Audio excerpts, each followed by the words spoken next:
오늘 말씀 전하기 전에 우리 좀 특별한 손님들이 계셔서 소개하도록 하겠습니다. Today we have some special guests with us. 이 우시 중국인 교회 목사님이신 우리 게리 첸 목사님과 그리고 그 교회 이 디컨 보드 멤버 분들이 오늘 우리 예배에 함께 참여해 주셨습니다. The pastor Gary Chen from the Wuxi Chinese Church is here with us, along with members of the church deacon. 우리 박수로 좀 함께 환영할까요? 네, 감사합니다. Thank you. Okay, so 今天非常感谢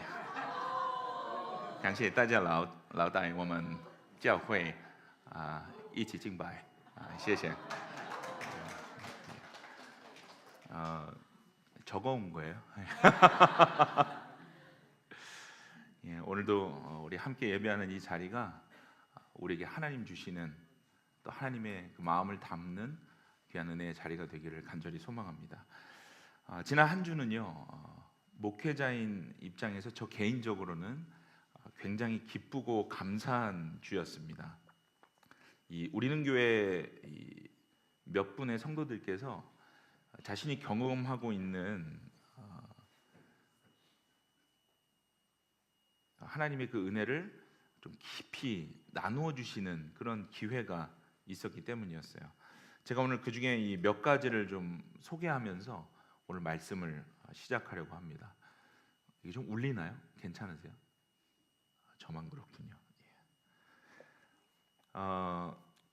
먼저 제가 오늘 나눈 이 내용들이요, 미리 당사자분들께 허락을 받은 내용입니다. 그 중에 한 가지를 제가 먼저 좀 소개해 드릴게요. 저에게 온 편지였어요. 안녕하세요 목사님, 조금 전 오피셜 채용 확정을 받았습니다. 이번 채용 과정 가운데 레퍼런스 해주시고 무엇보다 끝까지 기도를 함께 해주셔서 감사드립니다. 준비하는 동안 마음이 무거울 때도 있었지만 여러분들의 기도와 격려 덕분에 큰 위로와 힘을 얻었습니다. 이렇게 좋은 결과로 마무리하게 된 것은 전적으로 하나님의 은혜이며 그 은혜의 통로로 많은 분들이 함께 해주셨다고 믿습니다. 이번 일을 통해 다시 한번 기도의 힘을 깊이 경험하게 되었습니다. 새로운 자리에서도 더욱 겸손히 하나님을 의지하며 맡겨진 책임을 잘 감당하겠습니다. 계속해서 기도 부탁드립니다. 진심으로 감사드립니다. 먼저 제가 이 편지를, 이 메시지를 받고 놀란 것은 이분이 정말 말이 없는 분인데 이렇게 장문의 메시지를 보냈다는 게 너무 놀라웠어요. 그리고 진심으로 그 주님의 은혜를 경험한 것에 대해서 참 감사하더라고요. 제가 누구라고 말하지는 않겠지만 이분이 지난주에 정식 경찰 공무원에 합격이 됐습니다. 누군지 전혀 모르시겠죠? 이 교회가 너무 커서 이런 얘기해도 누군지 잘 몰라요. 방금 제가 아주 짧은 편지의 내용을 읽어드렸지만 사실은요, 이 결과가 있기까지의 그 시간이 참 길었습니다. 매번 이 과정을 위해서 같이 만나서 이야기 나눌 때마다 이분이 얼마나 힘든 시간을 보낸지를 제가 직접 대화하고 봤기 때문에 잘 알아요. 그래도 그 긴 시간 포기하지 않고 계속 하나님의 뜻을 구했고 또 이 개척교회에 와서 본인에게 맡겨진 그 소명을 정말 성실하게 잘 감당하고 매번 기도하는 모습을 제가 봤습니다. 그래서 저 개인적으로 이 소식이 너무 기쁘고 감동이 됐어요. 또 다른 분이 소개해 주신 내용을 하나 더 소개해 드리겠습니다. 제가 오늘 이 시작부터 평소와 다르게 좀 이런 내용을 소개하는 이유는요, 우리 교회가 너무 말을 안 하고 조용하기 때문이에요. 누가 그러시더라고요. 저희 교회 특징은 은혜를 받아도 얘기를 안 하고 불만이 있어도 얘기를 안 하고, 좋은 건지 나쁜 건지 모르겠는데요. 제가 지금 또 하나 읽어드릴 이 내용은 그날 제가 그분과 나눈 대화와 문자 메시지를 좀 이렇게 합친 거예요. 지난 주일 오후에 있었던 일입니다. 한번 들어보세요. 목사님 안녕하세요. 오늘 설교를 듣고 많은 생각이 들었습니다. 제가 사실 교회에 나오는 것에 대해 부담이 있는 편이기도 하지만 애초에 교회에 대한 좋은 감정은 없는 편이라 처음은 나오는데 많이 망설였습니다. 용기를 내서 아내를 통해 나오게 돼서 목사님을 만나고 또 주일 말씀을 통해 많은 것을 배우고 있습니다. 또 이것저것 종교에 대해 이야기도 나누면서 요즘은 아내와도 더욱 사이가 좋아졌습니다. 그리고 종교를 떠나 교회에 계신 좋은 분들을 만나고 싶어서 교회에 가는 게 언젠가부터 기다려지네요. 아침에 목사님이 모든 분께 물어보신 그 말씀 중에 제가 그렇게 될지는 몰랐습니다. 오늘 배운 대로 내가 찾아가는 것이 아니라 나를 찾아오신다는 말씀 깊이 되새기며 저도 혹시 모를 그날을 기다려 보겠습니다. 감사합니다. 어떠세요? 이런 메시지 좀 자주 보내주세요, 저한테. 이 메시지 보내신 분은요, 이게 허락받은 겁니다. 교회에 처음 나오신 분이에요. 심지어 이분은 다른 종교를 갖고 계셨던 분입니다. 잘 모르시겠죠, 누군지. 제가 주일에 이분과 이런저런 대화를 나누면서 참 이 하나님의 일하신다는 것이 참 놀랍구나라는 생각을 하게 됐어요. 제가 오늘 이 말씀을 이렇게 시작한 이유가 있습니다. 오늘 말씀의 주제를 나누기 위해서요.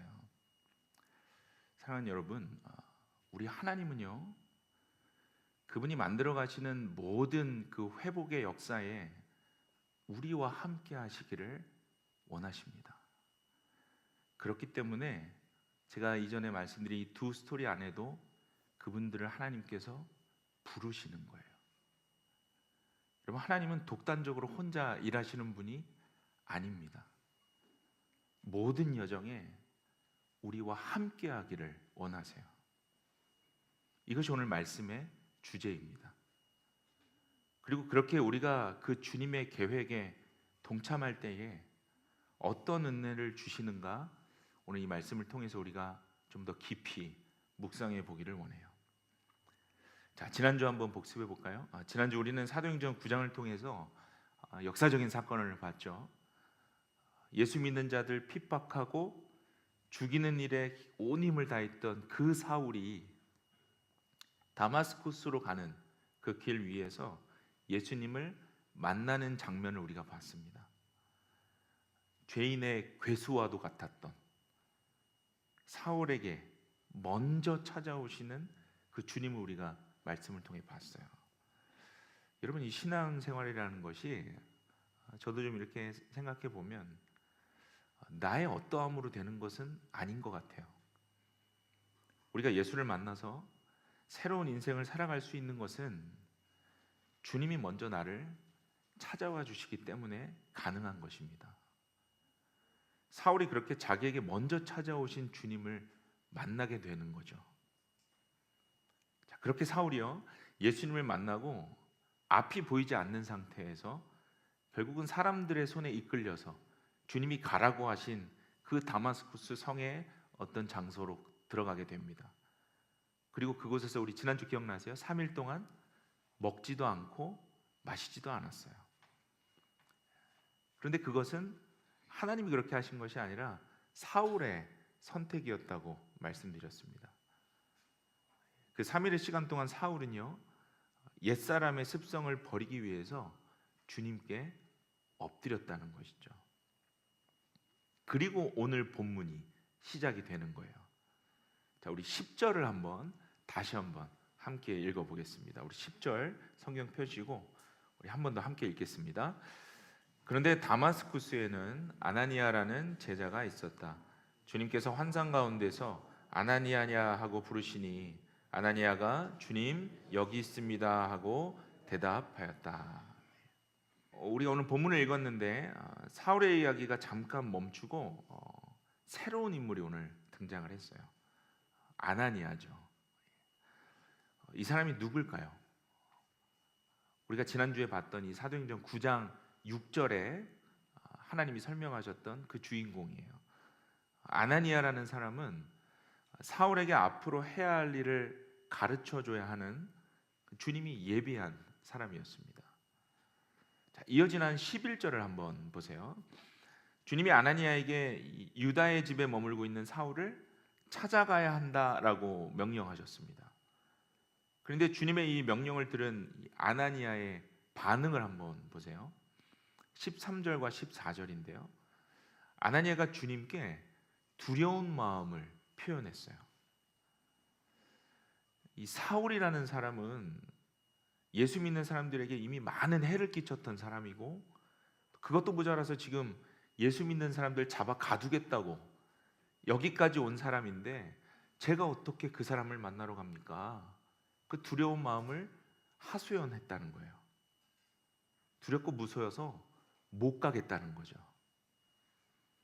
여러분, 여기까지만 봐도 우리는요, 아나니아의 입장을 충분히 이해할 수 있습니다.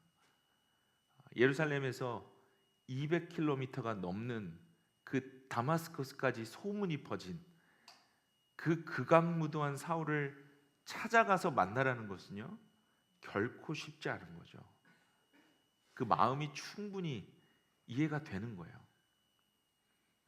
여러분, 그래서 오늘 우리가 이 본문을 보면서 먼저 이런 질문을 좀 해봐야 돼요. 도대체 하나님이 왜 굳이 아나니아라는 사람을 불러서 사울을 만나게 하시는가?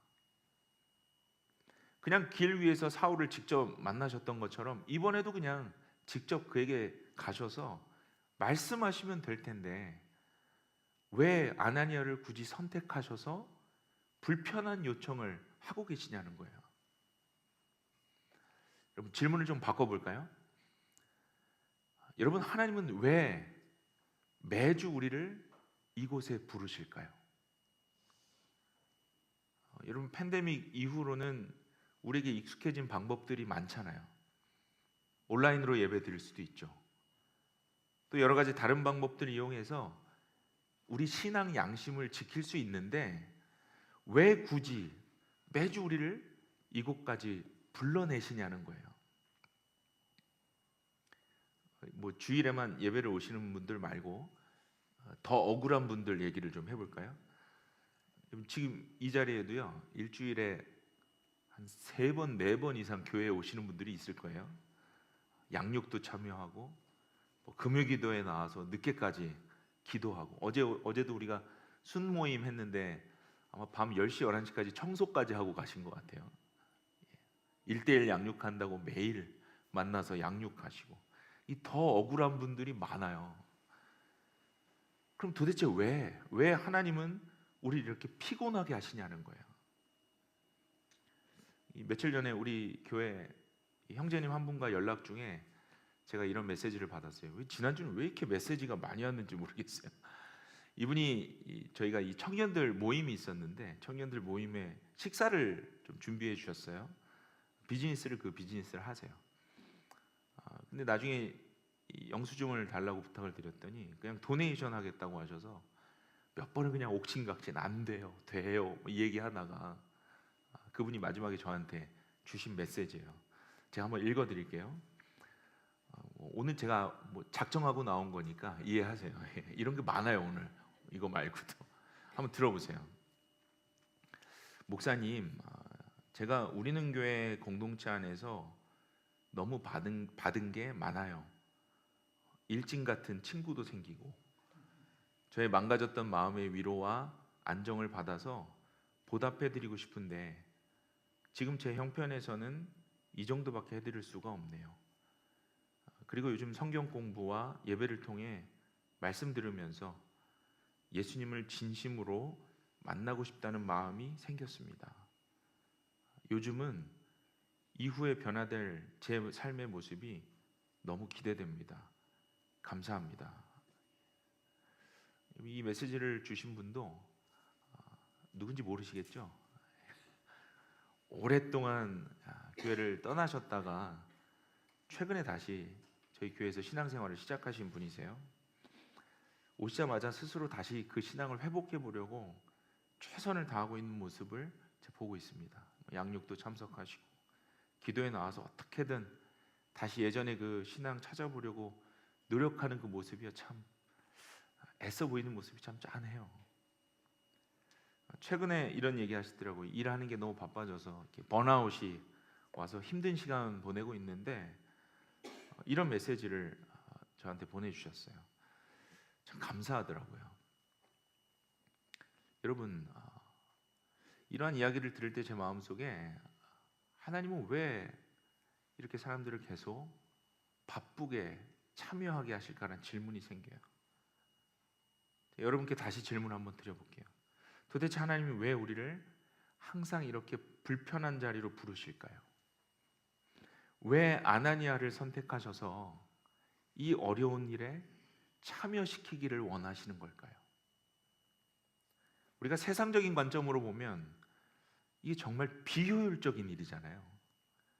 그냥 하던 대로 하시면 그게 더 편하고 효율적일 텐데 왜 굳이 그렇게 안 하겠다고 버티는 그 아나니아를 선택하셔서 그리고 우리를 설득하고 움직이게 하시냐라는 것이죠. 답이 무엇입니까? 주님이 우리를 위해 이루고자 하시는 그 회복의 역사에 우리가 함께하기를 원하시기 때문이라는 거예요. 그 과정에 참여해서 주님과 계속 지속적으로 대화하면서 세상을 통해서 얻지 못하는 그 영적인 만족, 그게 뭔지, 그 평안이 어떠한 것인지, 말로 설명할 수 없는 그 영혼의 기쁨이 무엇인지를 그 시간 동안 함께 가르쳐 주시기 위함이라는 거예요. 여러분, 이런 이야기를 좀 들어보신 적이 있을 것 같아요. 우리 화면 한번 띄워주실래요? 제가 이 문장을 보고 이게 좀 앞뒤가 맞지 않는 문장이 아닌가라는 생각이 들었어요. 이런 글입니다. 혹시 화면 준비 안 돼 있나요? 네. 같이 한번 읽어볼까요? 네, 시작. 전에는 하나님을 믿는다는 것이 그렇게 어렵지 않았는데 진짜 믿음으로 산다는 것이 무엇인지 깨달으면서 하나님을 믿는다는 것이 어려워졌습니다. 말씀대로 바르게 사는 것이 믿음이라는 것을 깨닫고는 점점 더 어려워집니다. 그러나 지금의 삶이 예전에 비해 훨씬 평안하고 보람됩니다. 이거 한번 놔둬 보세요, 화면을. 여러분, 이 문장 보시면서 저한테 누가 보내주신 메시지인데 이 문장을 보시면서 이 한글 전체적인 어법에 맞지 않는 부분을 한번 찾아보세요. 뭔가 좀 이상하죠. 어디가 이상합니까? 약간 로지컬하게 생각해 보면 서론과 결론이 맞지 않는 말이에요, 이건.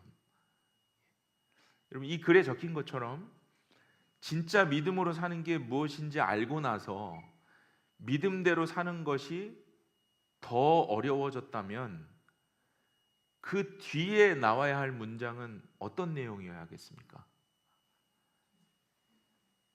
그분의 신앙생활 자체가 고달프고 평안과는 좀 거리가 멀다고 해야 논리적으로 맞는 거죠. 가끔 제가 그런 얘기 들어요. 교회 오는 것이 사실 쉽지 않습니다. 요즘 좀 힘든 것 같아요. 이런 얘기들을 들을 때가 있어요. 그런데 이 글을 보면요, 전혀 반대의 내용이 적혀 있어요. 믿기는 더 어려워졌는데 오히려 삶이 훨씬 더 평안하고 보람된다라는 그런 내용이에요. 여러분, 우리가 이것을 역설이라고 얘기합니다. 논리에 맞지 않지만 결국 최선의 결과를 만들어내는 것이 바로 십자가와 복음의 역설이라는 거예요. 우리 신앙생활에는 것이 항상 이렇습니다. 잘 안 되지만 그래도 그리스도인으로서 해야 하는 그 불편한 부탁과 소명을 우리가 결심하고 그렇게 행할 때에 우리는 결국 이 역설의 은혜를 경험하게 된다는 거예요.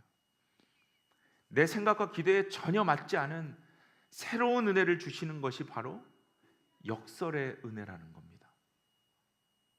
오늘 제가 소개했던 몇 분의 인생의 스토리가 그렇잖아요. 이전에 그저 내가 살고 싶었던 대로 살았을 때 그 공허함들이 지금 불편하지만 그리스도 안으로 들어가려고 애쓸 때 하나하나 채워지고 있다는 것을 지금 경험하고 있다는 그런 고백 아니겠습니까? 오늘 본문 17절을 한번 보세요. 결국 아나니아가요, 그 불편한 부탁, 가기 싫었던 그 장소에 갑니다. 주님의 말씀에 순종해서 움직였어요. 사울을 찾아갔습니다. 얼마나 두려웠겠습니까? 여전히 두려움이 있었을 거예요. 주님이 괜찮다고 하셨지만 지금 아나니아는요, 살인마 같은 그 사람을 찾아간 거예요. 그리고 그런 사람에게 찾아가서 사울에게 손을 얹고 말하기 시작합니다. 대화하기 시작했어요. 그랬더니요, 18절 보시면 곧 사울의 눈에서 비늘 같은 것이 떨어져 나갔다라고 얘기합니다. 곧, 즉시. 하나님이 지체하지 않으셨어요. 그리고 그 시력을 회복하는 것을, 그 기적을 아나니아가 직접 그 눈앞에서 보게 된 거예요. 자, 그럼 여기서 가장 놀라고 큰 은혜를 경험했던 사람은 누구였겠습니까? 네? 사울이요? 맥락을 잘 따라가셔야 돼요. 누구였을까요? 저는 아나니아라고 생각해요. 전혀 기대하지 못했던 그 두려움 속에서 왜 하나님이 나를 이곳에 보내셨을까? 그 어려움 가운데 있었던 아나니아가 그 기적을 보고 가장 먼저 놀라고 은혜 받았을 거예요. 그뿐만이 아니죠. 그 다음 사울이 어떤 행동을 했습니까? 사울이 그렇게 지친 몸을 일으키자마자 아나니아에게요, 뭘 요청했죠? 세례를 달라고 요청을 해요. 여러분 생각해 보세요. 3일 동안 먹지도 않고 마시지도 않았던 그 사람이요, 겨우겨우 몸을 일으켜서 했던 첫 번째 요청이 세례해달라고 했다고 생각을 해보세요. 여러분이 아나니아가 얼마나 큰 충격을 받았겠습니까? 사울의 그 말 자체가 아나니아에게는요, 기적과 같은 것이었을 거예요. 불편한 부탁을 순종했을 때에 경험할 수 있는 역설의 은혜입니다.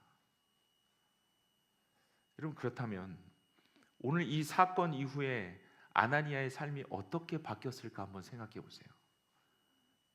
그에게 어떤 변화가 있었을까요?